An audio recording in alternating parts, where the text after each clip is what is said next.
Hello दोस्तों, नमस्कार। आप सभी लोगों का एक बार फिर से स्वागत है मेरे YouTube चैनल इन्वेस्ट विद अमन में। तो दोस्तों, इस वीडियो की शुरुआत करने से पहले जरूर ये कहना चाहूंगा, वीडियो आप लोगों को पसंद आए तो उसे लाइक करना, शेयर करना एंड चैनल को सब्सक्राइब करना तो बिल्कुल भी ना भूलना, ठीक है। तो चलिए इस वीडियो की हम स्टार्ट कर लेते हैं। जैसा कि आप लोगों को पता ही है कि अभी हाल फिलहाल में जो सबसे बड़ी खबर थी वो जीएसटी कट से रिलेटेड थी। गवर्नमेंट ने बहुत ही अच्छे तरीके से काफी सारे प्रोडक्ट्स पे, एफएमसीजी प्रोडक्ट्स पे तो लगभग 5% के अंडर ही लगभग लगभग सारी की सारी चीजें आ चुकी हैं। एंड ऑटो सेक्टर में भी बहुत सारी चीजें जो हैं सस्ती हुई हैं, लेकिन कई चीजें 40% में भी गई हैं जो अल्ट्रा लग्जरी हैं या सिन गुड्स हैं, जैसे सिगरेट, तंबाकू वगैरह। तो आज के और बहुत सारी ये चर्चा चल रही कि कौन से सेक्टर को बहुत ज्यादा फायदा होने वाला है। देखिए, एक अगर अगर आप नॉर्मल थिंकिंग के हिसाब से देखेंगे तो आपको ये लगेगा कि हाँ, एफएमसीजी कंपनियों को बहुत ज्यादा फायदा हो सकता है, लेकिन मुझे ये लगता है कि एफएमसीजी नहीं बल्कि ऑटो सेक्टर एक ऐसा सेक्टर हो सकता है जिसमें कि बहुत ही ज्यादा बेनिफिट मिल सकता है। कंपनीज को बहुत ही ज्यादा अच्छे से यहाँ पे ग्रोथ की अपॉर्चुनिटी मिल सकती है, जो ठीक है। क्योंकि बहुत ज्यादा तो नहीं, लेकिन जो गाड़ी पे 28% जीएसटी लगता था वो सीधा घट के 18% क्या है। और यहाँ पे टू व्हीलर स्टॉक्स हो गए या फोर व्हीलर्स हो गए, ऐसा कहना तो स्पेसिफिक सही नहीं होगा कि टू व्हीलर ही ज्यादा चलेंगे या फोर व्हीलर ही ज्यादा, क्योंकि हर किसी की अपनी अपनी चॉइस होती है। किसी को फोर व्हीलर पसंद होता है तो वो फोर व्हीलर में ही जाएगा, वो टू व्हीलर में कभी नहीं जाएगा। तो ये चीजें डिपेंड करती है। हाँ, लेकिन एक बात जरूर है कि अगर आप पहले 1 लाख वाली गाड़ी लेने वाले थे तो वो, और 1 लाख की गाड़ी आप लेने वाले थे, तो अब वही गाड़ी आपको 70,000 में मिलेगी। और हो सकता है कि जो गाड़ी 1.5 लाख की थी वो शायद आपको 1,20,000, ये जो मैं भी अमाउंट में बता रहा हूँ एग्जाम्पल के तौर पे बता रहा हूँ, तो हो सकता है आप हायर लेवल की गाड़ी पे भी जा सकें, ठीक है। लेकिन यहाँ पे ना एक एक थोड़ी सी मुश्किल ये भी है कि इतने सारे स्टॉक्स हैं। ऑटो स्टॉक्स भी देखा जाए, Tata motor, Mahindra and Mahindra, Hyundai भी है अब तो, ठीक है। फिर हैवी व्हीकल्स में अशोक लेलैंड। तो हमें कौन सी कंपनी में, या टू व्हीलर में टीवीएस हो गया, हीरो होंडा हो गया, या कौन से, sorry, hero MotoCorp, hero Honda तो अब डीमर्ज हो चुके हैं आपस में एक दूसरे से, ठीक है। तो हीरो हो गया, टीवीएस हो गया, ओला हो गया, किसको हमें लेना चाहिए? देखिए, मुझे जो लगता है जीएसटी कट का सबसे ज्यादा फायदा, चाहे आप अल्ट्रा लग्जरी कार में जाए, मिड कार में जाएं, मतलब स्मॉल कार्स में जाएं, बाइक में जाएं, 350 प्लस जाएं या माइनस जाएं, पर मुझे ये लगता है अगर ऑटो कंपनीज को फायदा होगा तो सबसे ज्यादा जो बेनिफिट होने वाला है वो होने वाला है ऑटो एंसिलरी सेक्टर्स को। क्योंकि आपने एक चीज देखी होगी, स्मॉल कार्स का अगर आप देखें जीएसटी 28 से घटकर 18 हुआ है।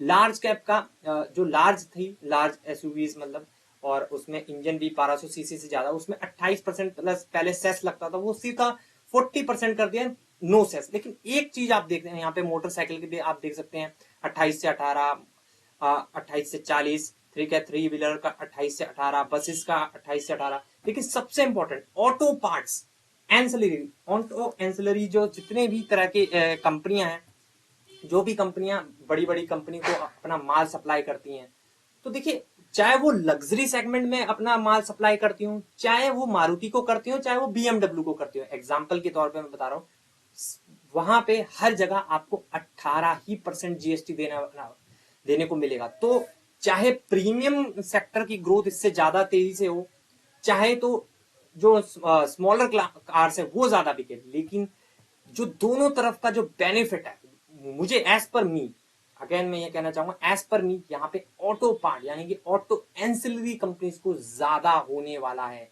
क्योंकि देखिए, एक तो अगर आप गाड़ी महंगी खरीदेंगे तब भी आपको ऑटो पार्ट्स, देखिए गाड़ी कंपनी जो है ना, पूरे गाड़ी खुद नहीं बनाती है। कभी वो सीट किसी से लेगी, लाइटिंग किसी और से लेगी। तो ऑटो एंसिलरी कंपनियां भी बहुत ही ज्यादा इंपॉर्टेंट होती हैं। और वहां पे ऐसा कुछ भी मेंशन नहीं है कि अगर आप प्रीमियम लाइट बना रहे हैं तो उस पर 28% लगेगा या कुछ। सब जितनी भी ऑटो पार्ट्स की कंपनी, सबको फ्लैट 18% ही देना है। तो यहाँ पे बड़े बेनिफिशियरी ऑटो एंसिलरी कंपनीज भी हो सकती हैं। तो इसी के संदर्भ में आज हम दो कंपनीज को स्टडी करने वाले हैं, ठीक है। अगेन यहाँ पे क्लियर कट मेंशन करना चाहूंगा, कोई रिकमेंडेशन नहीं है। आपको ये दोनों ही कंपनीज को अच्छे से स्टडी करना चाहिए, उनके बिजनेस मॉडल को देखना चाहिए, उनके फंडामेंटल्स को देखना चाहिए, और किस तरह से वो उन्होंने पास्ट परफॉर्मेंस दिया है, किस तरह का बिजनेस है, किस तरह के प्रमोटर्स है, हर चीज को आपको स्टडी करना चाहिए। यहाँ पे प्योर बेसिस पे हम स्टडी पर्पस के तौर पे ही चर्चा करेंगे। और सबसे पहली की जो कंपनी है उसका नाम है यूनो मिंडा लिमिटेड। एकदम आउटस्टैंडिंग कंपनी है, लेकिन खुद से स्टडी करना जरूरी है। अगर आप कंपनी की वेबसाइट पे जाएंगे, अगर आप प्रोडक्ट में देखेंगे 4 wheeler 3 wheeler EV, two and 3 wheeler ICE engine, 2 wheeler EV, commercial vehicle, off road, हर तरह का प्रोडक्ट जो है ये कंपनी बनाती है। अगर आप देखेंगे इस कंपनी के अगर क्लाइंट्स वगैरह भी, अगर मैं आपको नीचे करके दिखा देता हूँ एक बार स्क्रॉल करके, तो आप ये देखिए, Ashok Leyland, Bajaj Auto, Bosch Limited, Eicher Motor, Escorts Kubota, कोई 40 कस्टमर्स है, Hero MotoCorp, Mahindra and Mahindra, Maruti Suzuki, SML Isuzu, इसको भी अब महिंद्रा ने बाय द वे खरीद लिया है, ठीक है, Tata Motors, TVS Motor, Aprilia, Atlas, ठीक है, auto IV, Autoliv, BMW, ठीक है, Caterpillar, Daimler, Fiat, Ford, General Motors, Hitachi, Honda, Hyundai, JCB India, Kawasaki, Komatsu, KTM, Kubota agriculture machinery, Piaggio, Polaris, PSA, Renault, Nissan, जितने भी बड़े बड़े brands आप देखेंगे सारे के सारे ब्रांड्स जो हैं इसी कंपनी के क्लाइंट्स हैं यहाँ पे। ये Toyota, Volkswagen, Volvo, Eicher Motors, तो आप देख ही सकते हैं टोटल मिला के, यामाहा का भी नाम है। तो अगर टोटल मिला के देखें तो आप यहाँ पे देख ही सकते हैं कि इसके टोटल कस्टमर्स जो है लगभग 40 बड़े क्लाइंट्स यहाँ पे, इंडियन एंड इंटरनेशनल, सारे के सारे आपको क्लाइंट्स जो है यहाँ पे देखने को मिलेंगे इनके, ठीक है। उसके बाद अगर आप देखें प्रोडक्ट वाइज, तो प्रोडक्ट में आप स्विचेस बनाते हैं, ये लाइटनिंग, कास्टिंग, सीटिंग, ये हॉर्न होता है, ठीक है। यहाँ पे कहाँ से कितना कितना रेवेन्यू आता है वो भी यहाँ पे मेंशन कर रखा है। सबसे बड़ी बात देखिए, ट्रम्प टैरिफ का यहाँ पे डायरेक्ट कोई इंपैक्ट नहीं, देखिए इनडायरेक्ट तो जरूर है, ठीक है, इनडायरेक्ट तो जरूर रहेगा, लेकिन डायरेक्ट कोई नहीं है। देखिए इंडिया में ही सारा का सारा 90%, तो ये एक बहुत ही अच्छी चीज है इस कंपनी के साथ कि ये इंडिया में ही सारा बिजनेस करती है, तो ये थोड़ा सा सेफ जरूर है, ठीक है। उसके बाद कस्टमर वाइज देखें, 4 व्हीलर में 48%, 2 एंड 3 व्हीलर 47%, कमर्शियल व्हीकल की बात करें तो 4%, ठीक है। और भी चीजें अगर आप पढ़ना चाहें यहाँ से तो पढ़ सकते हैं, ठीक है। आफ्टर मार्केट की देखें, ओईएम की बात करें तो, और टॉप कस्टमर्स की बात करें, फोर व्हीलर स्विचेस की बात, मारुति सुजुकी 42%, तो कितना बड़ा कस्टमर है, ठीक है। Toyota Kirloskar motor private limited आप देख सकते हैं, ठीक है। महिंद्रा का भी देखें तो काफी टॉप लेवल की सारी कंपनियां हैं। लाइटनिंग की बात करें तो ये सारी चीजें आपको पढ़नी चाहिए, बहुत मजा आएगा आपको, और कंपनी को स्टडी करते वक्त ये चीजें बहुत ज्यादा अहम भी हो ही जाती हैं, ठीक है। उसके बाद फंडामेंटल्स देख लेते हैं थोड़े बाद। मार्केट कैप देखें तो 74,000 करोड़ की कंपनी है, तो एक मिड लार्ज कैप टाइप की कंपनी है। स्टॉक भी 72 का है, महंगी जरूर है ये कंपनी, लेकिन इस कंपनी की परफॉर्मेंस अभी मैं आपको दिखाता हूँ, काफी डिसेंट इस कंपनी ने परफॉर्म करके दिखाया आज तक, ठीक है। इंडस्ट्री पी की बात करें 28 का, तो आप देख सकते हैं कि बहुत ही ज्यादा महंगे प्राइस पे बिक रहा है, लेकिन हाँ ये कंपनी डिजर्व भी करती है अगर इसके नंबर्स को आप नीचे देखेंगे तो, ठीक है। लेकिन आपको लेना है या नहीं लेना वो तो डिपेंड करेगा कि वैल्यूएशन किस प्रकार की, आपको ये वैल्यूएशन समझ में आती है नहीं आती, ये आपको स्टडी करना पड़ेगा। अगर 5 साल का प्राइस चार्ट पैटर्न भी देखे तो लगातार अपवर्ड ही रहा है, क्योंकि ठीक है, अपवर्ड क्यों ही रहा होगा वो सिंपल सी चीज आपको अभी पता लग जाएगी। अगर यहाँ पे अगर आप सेल्स ग्रोथ देखें कंपनी का, तो लगातार अगर आप सेल्स ग्रोथ देखेंगे तो लगातार आपको डबल डिजिट में ही दिखाई देगा। इसी वजह से जो है इतना चार्ट जो है इतना स्मूथ देखने को मिल रहा है। नेट प्रॉफिट की भी बात करें तो वो भी अगर आप ईयर और ईयर बेसिस पे देखेंगे तो डबल डिजिट में ही दिखाई देगा। यहाँ पे सिंगल थोड़ा सा दिखाया था, यहाँ पे -1, लेकिन उसके बाद देखिए कमबैक भी कंपनी कितना अच्छे से करती है। -1% का कमबैक सीधा 46% पे किया, ठीक है। हालांकि क्वार्टर लिए, मैं थोड़ा गलत बोल गया, ठीक है। उसके बाद ईयरली परफॉर्मेंस भी देखेंगे तो अगर 2020 से देखें 188, 248, 413, 700 करोड़, फिर 925, 1000, 1119, तो लगातार कंपनी का प्रॉफिट जो है बढ़ते हुए देखने को मिल रहा है। यही वजह है कि स्टॉक का प्राइस भी आपने देखा काफी अच्छे से अप्रिशिएट हुआ। रिजर्व्स की बात करें तो वो भी देखिए 2200, 3300, 4000, 4838, 5612, तो रिजर्व भी बढ़ते हुए बहुत ही अच्छी चीज होते हैं कंपनी के लिए, ठीक है। उसके बाद शेयर होल्डिंग पैटर्न की बात करें तो शेयर होल्डिंग पैटर्न में देखिए प्रमोटर्स की बात करें 68.71 आज भी, एफआईएस के पास 9.9% की हिस्सेदारी, डीआईएस के पास भी 16% की हिस्सेदारी, एंड पब्लिक देखिए कितनी मिनिमम 5.85, और यहाँ पे भी पब्लिक निकली है, पब्लिक ने यहाँ पे भी माल बेचा है। तो कितनी स्ट्रॉन्ग, फंडामेंटली स्ट्रॉन्ग कंपनी आपने को देखने को मिल रही है। एंड देखिए पब्लिक शेयर होल्डिंग की बात कर लीजिए, 5.85, ऐसी कंपनीज को कोई देखता भी नहीं है, और यही कंपनियां जो है असल में पैसा बना के दे जाती हैं इन्वेस्टर्स को, ठीक है। कंपाउंड सेल्स ग्रोथ देखें पिछले 5 साल की 22%, 3 साल की 26%, प्रॉफिट ग्रोथ की बात करें 41%, 39%, और इसी वजह से चार्ट भी जो आपने यहाँ पे देखा वो ऊपर ही जाता हुआ दिखने में, ठीक है। तो ये थी हमारी पहली कंपनी जिसका नाम है यूनो मिंडा लिमिटेड। तो देखिए अगर अभी तक आप वीडियो में बने हुए तो वीडियो को लाइक जरूर दे देना, ठीक है। एंड याद दिलाना चाहूंगा, कोई रिकमेंडेशन नहीं है, आपको ये सब चीजें जो है अपने फाइनेंशियल एडवाइजर से कंसल्ट करने के बाद ही करनी चाहिए। तो चलिए नेक्स्ट कंपनी पे जंप कर लेते हैं। नेक्स्ट कंपनी का नाम है संवर्धना मदरसन इंटरनेशनल लिमिटेड। तो ये कंपनी के बारे में बहुत से लोगों ने सुना भी होगा, प्राइस क्योंकि इस कंपनी का छोटा रहता है, लेकिन हाँ ये बात मैं आपको बता दूं, ये कंपनी बहुत ही ज्यादा वोलाटाइल रहती है, बहुत ही ज्यादा। अगर आप इसका 5 साल का चार्ट पैटर्न भी देखें तो आपको दिख ही रहा होगा। यूनो मिंडा का चार्ट देखेंगे अगर आप, तो यहाँ पे बहुत ही ज्यादा स्मूथ चार्ट पैटर्न आपको दिखेगा यहाँ पे 5 साल का। लेकिन इस कंपनी का देखिए यहाँ पे बहुत ज्यादा वोलेटाइल है, लेकिन फिर भी मैं इस कंपनी को डिस्कस कर रहा हूँ क्योंकि ये ऐसी वैसी कंपनी नहीं है, बहुत ही पुरानी कंपनी है एंड बहुत ही मल्टीपैकर रिटर्न्स दिए हैं। एंड आज भी, और सबसे बड़ी बात, ये कंपनी जो है डाइवर्सिफाई भी कर रही है, ऑटो पार्ट्स के अलावा नॉन ऑटो पार्ट्स में भी ये जा रही है। पहला business wiring harness, vision system, modules and polymer products, ठीक है। उसके बाद इंटीग्रेटेड असेंबलीज, ठीक है, lighting and electronics, precious metal and modules, technology and industrial solution, logistic solutions, aerospace, health and medical. ये जो अन्य जो डिवीजन है अलग जगह पे भी ये कंपनी जो है जाने, मतलब ऑटो इंडस्ट्री से हटके भी कुछ काम करने की, ये अपने बिजनेस को डाइवर्सिफाई करने की कोशिश कर रही है। एंड सबसे बड़ी प्रॉब्लम जो है इस कंपनी में, मैं आपको बता देता हूँ स्टार्टिंग में, कि इसका मोस्ट ऑफ द पैसा जो है वो इंडिया से नहीं आता है। ये एक वर्ल्ड वाइड कंपनी है। मैं डेटा देख लेता हूं, यहाँ पे होना चाहिए। लोकेशन वाइज ब्रेकअप भी देख सकते हैं आप, 20%, 19%, 17%। तो इस कंपनी का सबसे बड़ा नेगेटिव पॉइंट ये है कि जब ग्लोबल अनसर्टेनिटी रहती है तो ये कंपनी काफी खराब परफॉर्म करती है, लेकिन यही पॉजिटिव भी है, जब ग्लोबल कंडीशंस बहुत अच्छी होंगी तो ये कंपनी सुपर परफॉर्मेंस भी देती है। ये बात भी आपको ध्यान में रखनी चाहिए। बाकी चीजें भी आप देख सकते हैं, प्रोडक्ट वाइज कहां से कितना पैसा कमाता है, ये सारी देखिए। ये जो मैं आपको बात कर रहा था नॉन ऑटो बिजनेस, तो इस कंपनी को आप प्योरली बेसिस पे ऑटो कंपनी मत लीजिए।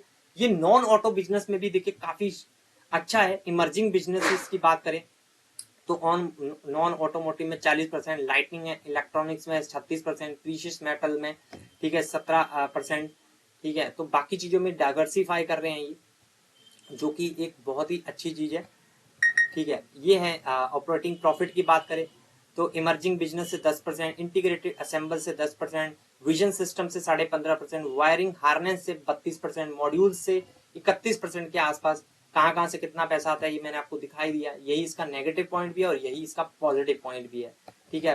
कस्टमर्स की बात करें तो यहाँ पे भी बड़े बड़े कस्टमर्स दिखेंगे आपको, Ford, Porsche, Maruti Suzuki, Mercedes Benz, Audi, Volkswagen. तो देखिए क्लाइंट्स की कोई दिक्कत नहीं, क्लाइंट्स दोनों ही कंपनी के शानदार शानदार जबरदस्त देखने को मिल रहे हैं। एसेट वाइज ब्रेकअप की बात करें तो चाइना में, इंडिया में, यूएसए में, जर्मनी में, हर जगह इस कंपनी के जो है एसेट्स भी देखने को मिल जाते हैं, ठीक है। तो यही एक बहुत ही order book as of percentage of sales तो है नहीं, R&D as of total sales. तो R&D में भी ये कंपनी जो है काफी ठीक ठाक डिसेंट ही पैसा खर्च करती है, 177.66, ठीक है। अगर इसके भी कस्टमर्स देखें तो आप देख ही सकते हैं 19 क्लाइंट, टाटा मोटर्स, सारे बड़े बड़े नाम ही यहाँ पे आपको देखने को मिलेंगे। तो आप इस चीज को भी पूरा पढ़ सकते हैं, इस कंपनी को भी। तो इस कंपनी के भी एक बार फंडामेंटल्स यहाँ पे जरूर देख लेते हैं। तो 1 लाख करोड़ के आसपास की कंपनी है, स्टॉक भी 29 का है, इंडस्ट्री भी 28 का है, तो बहुत ज्यादा महंगा नहीं है, आसपास ही चल रहा है रेट, ठीक है। PEG ratio 0.49, industry price to book के हिसाब से देखें तो वहां पे तो थोड़ा बहुत सस्ता ही देखने को मिल रहा है, ठीक है। अगेन लेना है नहीं लेना ये आपको अपने फाइनेंशियल एडवाइजर से ही कंसल्ट करना चाहिए, ठीक है। उसके बाद 3-4 साल के नंबर्स को एक बार नजर मार लेते हैं। नेट प्रॉफिट 1294, 1500 69, 1182, 1670, 3000, 4000, फिर डिप आ गई 3600। तो आप देख ही सकते हैं। और ये चीज हमें चार्ट पैटर्न से पता भी लग रही है कि जो चार्ट पैटर्न ऊपर नीचे हो रहा है ज्यादा, उसका मतलब उसके प्रॉफिट कंसिस्टेंट नहीं होंगे। और वैसे भी ये ग्लोबल है, और ग्लोबल अनसर्टेनिटी तो आपको पता ही है किस लेवल की बनी हुई है। रिजर्व्स की बात करें तो 34,000 करोड़ के रिजर्व्स है, तो कोई छोटे मोटे रिजर्व नहीं है, काफी बड़ी कंपनी है, 1 लाख करोड़ की कंपनी है। ठीक है, शेयर होल्डिंग पैटर्न की बात करें तो 48% प्रमोटर्स के पास है, एफआईएस के पास 13% के आसपास ही मान लीजिए, डीआईएस के पास भी 21% के आसपास, एंड पब्लिक के पास 18.6। तो पब्लिक ने कुछ ज्यादा नहीं बेचा है, ठीक है, ज्यादा नहीं खरीदा, सॉरी, 18.05 का 18.06 ही हुआ है। ईयरली बेसिस पे बात करेंगे तो थोड़ा सा आपको यहाँ पे कंसर्निंग जरूर लगेगा कि प्रमोटर ने सीधा 58 का 48 कर दिया, तो कुछ गड़बड़ है। लेकिन आपको ये भी यहाँ पे, हाँ, ये यहाँ पे थोड़ा सा पॉइंट दिख रहा है, थोड़ा सा रिस्की पॉइंट हो सकता है यहाँ पे, सॉरी मैं गलत बोलने वाला था, शुक्र है मैंने देख लिया। लेकिन हाँ ठीक है, यहाँ पे एडजस्टमेंट हुआ है। अगर आप देखेंगे सुमितोमो वायरिंग सिस्टम लिमिटेड, ये आई थिंक पहले प्रमोटर ग्रुप में हुआ करता था, इसको शिफ्ट किया गया। हाँ ठीक है, तो ठीक है, कोई चिंता की बात नहीं है शेयर होल्डिंग पैटर्न में भी। तो ये जो 18% आपको दिख रहा है, इसमें ये जो है प्रमोटर, जो पहले प्रमोटर में दिखाई देते थे सुमितोमो वायरिंग, ये जापान की एक बहुत बड़ी कंपनी है जिसका मेजर स्टेक है इस कंपनी में, उसको अब प्रमोटर ग्रुप से हटा के पब्लिक में डाल दिया गया 9-9.5%। इसीलिए हमें प्रमोटर जो है 48% पे दिखाई दे रहे हैं, जबकि वो 58% है। तो इसको आप 58 ही मान लीजिए, ठीक है। एंड क्वार्टरली बेसिस पे देखेंगे तो आपको दिखेगा कोई बहुत बड़ा मेजर सेल ऑफ नहीं हुआ है। तो कुल मिला के देखा जाए तो ओके ओके बैलेंस शीट है इस कंपनी की, कोई दिक्कत की बात मुझे नहीं लग रही है। लेकिन हाँ, अगेन जीएसटी कट का जहां तक एज पर मेरी स्टडी, ऑटो एंसिलरी कंपनीज को ज्यादा फायदा हो सकता है एज कंपेयर। देखिए, फायदा तो गाड़ी कंपनियों को भी होगा, व्हीकल्स को, स्टॉक्स को भी होगा, क्योंकि उनका डिमांड बढ़ेगी, क्योंकि सस्ती गाड़ियां हैं तो डिमांड बढ़ेगी, और डिमांड बढ़ेगी तो हो सकता है प्राइस कम होता है, तो शायद लोग 3 लाख की गाड़ी की जगह शायद 3 लाख का तो महंगा हो जाएगा बहुत, अगर 1 लाख की गाड़ी लेनी थी उनको, और हो सकता है कि 10-20 हजार पे मिला के उनको शायद और हायर वर्जन पे मिल सकता है। तो जितना हायर वर्जन पे जाती हैं गाड़ियां, उतना ही मार्जिन भी कंपनी के बढ़ जाते हैं, और ऊपर से ऑटो एंसिलरी कंपनीज के ऊपर भी टैक्स कम लगेगा, तो वहां से भी कंपनीज को, ऑटो कंपनीज को फायदा मिल सकता है कि वहां से भी प्रोडक्ट उनको सस्ते में खरीदने को मिलेंगे। तो डबल फायदा हो सकता है, और डिमांड बूस्ट होगी तो ऑटो एंसिलरीज को तो फायदा होगा ही, क्योंकि अगर गाड़ियां ज्यादा बिकेंगी तो गाड़ी कंपनियां ऑटो एंसिलरी से भी ज्यादा ही सामान खरीदेंगी, वो ऑब्वियस सी बात है। तो उनके भी मार्जिन एंड प्रॉफिट्स बढ़ेंगे, और प्रॉफिट्स बढ़ेंगे तो शेयर प्राइस भी अप्रिशिएट होगा ही होगा। तो चलिए, इस वीडियो में जितने भी इंपॉर्टेंट पॉइंट्स थे हमने सारे के सारे डिस्कस कर लिए। अगर आपको ये वीडियो पसंद आई हो तो इसे लाइक कर देना। एंड अगेन याद दिला दूं, ये किसी भी तरह का कोई मैंने यहाँ पे रिकमेंडेशन बिल्कुल नहीं दिया है, आपको इसको सिर्फ स्टडी पर्पस के लिए ही देखना है। एंड कोई भी बाय सेल या होल्ड करने से पहले आपको अपने फाइनेंशियल एडवाइजर से कंसल्ट करने के बाद ही करना है। तो चलिए, मिलते हैं नेक्स्ट वीडियो में, तब तक के लिए बाय बाय।